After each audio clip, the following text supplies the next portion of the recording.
सत्य है। एक संत महात्मा श्यामदास जी रात्रि के समय में श्री राम नाम का जाप करते हुए अपनी मस्ती में चले जा रहे थे। जाप करते हुए वे एक गहन जंगल से गुजर रहे थे। विरक्त होने के कारण वे महात्मा बार बार देशाटन करते रहते थे। वे किसी एक स्थान में अधिक समय तक नहीं रहते थे।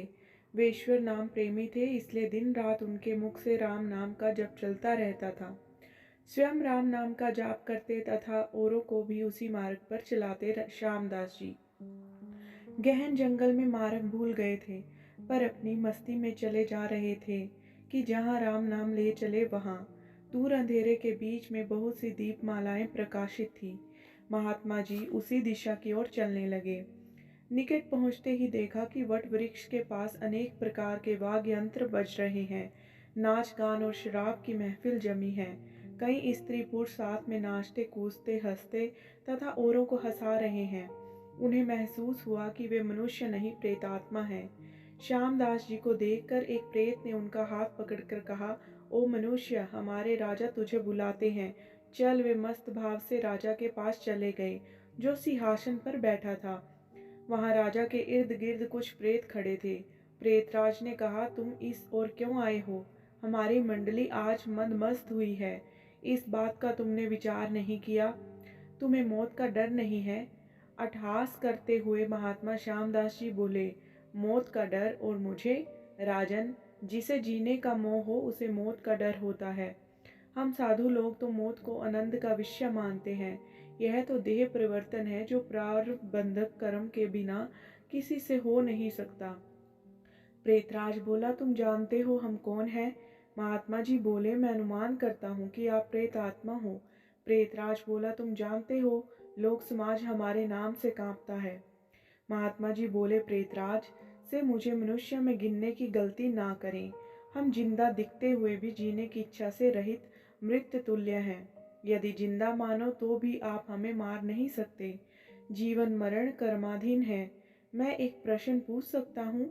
महात्मा की निर्भयता देखकर प्रेतों के राजा को आश्चर्य हुआ कि प्रेत का नाम सुनते ही मर जाने वाले मनुष्य में एक इतनी निर्भयता से बात कर रहा है। सचमुच ऐसे मनुष्य से बात करने में कोई हरकत नहीं। प्रेतराज बोला, पूछो, क्या प्रश्न है?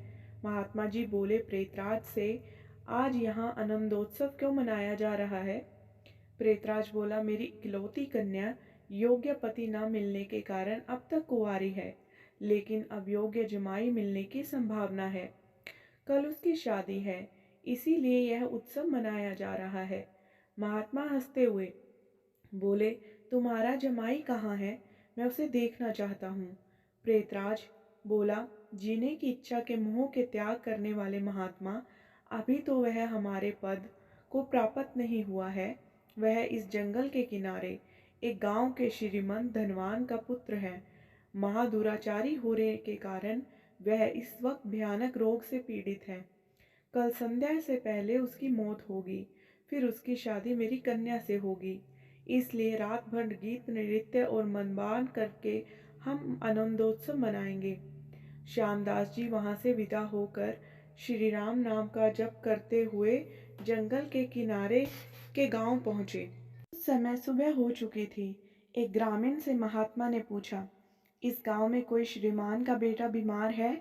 ग्रामीण, हाँ महाराज, नवलशा सेठ का बेटा साकलचंद 1 वर्ष से रोगग्रस्त है। बहुत उपचार किए पर उसका रोग ठीक नहीं होता। महात्मा बोले, क्या वह जैन धर्म पालते हैं? ग्रामीण, उनके पूर्वज जैन थे, किंतु भाटिया के साथ व्यापार करते हुए अब वे वैष्णव हुए हैं। महात्मा नवलशा सेठ के घर पहुंचे। शाकलचंद की हालत गंभीर थी। अंतिम घड़ियां थी, फिर भी महात्मा को देखकर माता पिता को आशा की किरण दिखी। उन्होंने महात्मा का स्वागत किया। सेठ पुत्र के पलंग के निकट आकर महात्मा राम नाम की माला जपने लगे। दोपहर होते होते लोगों का आना जाना बढ़ने लगा। महात्मा बोले, क्यों साकलचंद, अब तो ठीक हो? साकलचंद ने आंखें खोलते ही अपने सामने एक प्रतापी संत को देखा तो रो पड़ा। बोला, बाबा जी, आप मेरा अंत सुधारने के लिए पधारे हो। मैंने बहुत पाप किए हैं, भगवान के दरबार में क्या मुंह दिखाऊंगा। फिर भी आप जैसे संत के दर्शन हुए, यह मेरे लिए शुभ संकेत है। इतना बोलते ही उसकी सांस फूलने लगी, वह खांसने लगा। निराश न हो भगवान, राम पतित पावन है। तेरी यह अंतिम घड़ी है, अब काल से डरने का कोई कारण नहीं। खूब शांति से चित्त वृत्ति के तमाम वेग को रोककर श्री राम नाम के जप में मन को लगा दे। राम नाम जाप में लग जा। दिन ढलते ही साकल चंद की बीमारी बढ़ने लगी। वैद्य हकीम बुलाए गए, हीरा भस्म आदि कीमती औषधियाँ दी गई, किंतु अंतिम समय आ गया। यह जानकर महात्मा जी ने थोड़ा नीचे झुककर उसके कान में राम नाम लेने की याद दिलाई। राम बोलते ही उसके प्राण पखेरु उड़ गए।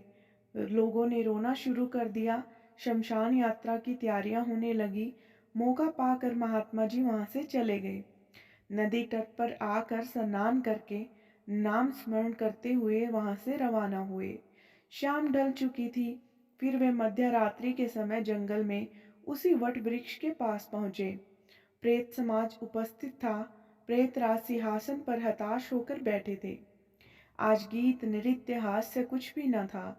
चारों ओर करुण आक्रंद हो रहा था। सब प्रेत रो रहे थे। महात्मा ने पूछा, प्रेतराज, कल तो यहाँ आनंदोत्सव था, आज शोक समुद्र लहरा रहा है, क्या कुछ अहित हुआ है? प्रेतराज, हाँ भाई, इसलिए रो रहे हैं, हमारा सत्यानाश हो गया। मेरी बेटी की आज शादी होने वाली थी, अब वह कुंवारी रह जाएगी। महात्मा, प्रेतराज, तुम्हारा जमाई तो आज मर गया है, फिर तुम्हारी बेटी कुंवारी क्यों रही? प्रेतराज ने चिढ़कर कहा, तेरे पाप से। मैं ही मूर्ख हूं कि मैंने कल तुझे सब बता दिया। तूने हमारा सत्यानाश कर दिया। महात्मा ने नम्र भाव से कहा, मैंने आपका अहित किया, यह मुझे समझ में नहीं आता। क्षमा करना, मुझे मेरी भूल बताओगे तो मैं दोबारा नहीं करूँगा। प्रेतराज ने जलते हृदय से कहा, यहाँ से जाकर तूने मरने वाले को नाम स्मरण का मार्ग बताया और अंत समय भी राम नाम जप कहलाया। इससे उसका उद्धार हो गया और मेरी बेटी कुंवारी रह गई। महात्मा जी, क्या सिर्फ एक बार नाम जप लेने से वह प्रेत योनि से छूट गया? आप सच कहते हो? प्रेतराज, हाँ भाई, जो मनुष्य राम नाम जप करता है वह राम नाम जप के प्रताप से कभी हमारी योनि को प्राप्त नहीं होता। भगवान राम नाम जप में नर को धारिणी शक्ति है। प्रेत के द्वारा राम नाम का यह प्रताप सुनकर महात्मा जी प्रेमाश्रु बहाते हुए भाव समाधि में लीन हो गए। उनकी आंखें खुली, तब वहां प्रेत समाज नहीं था। बाल सूर्य की सुनहरी किरणें वट वृक्ष को शोभायान कर रही थी। अगर आपको मेरी यह स्टोरी पसंद आई हो तो प्लीज़ मेरे चैनल को सब्सक्राइब कीजिए और वीडियो को लाइक शेयर कीजिए।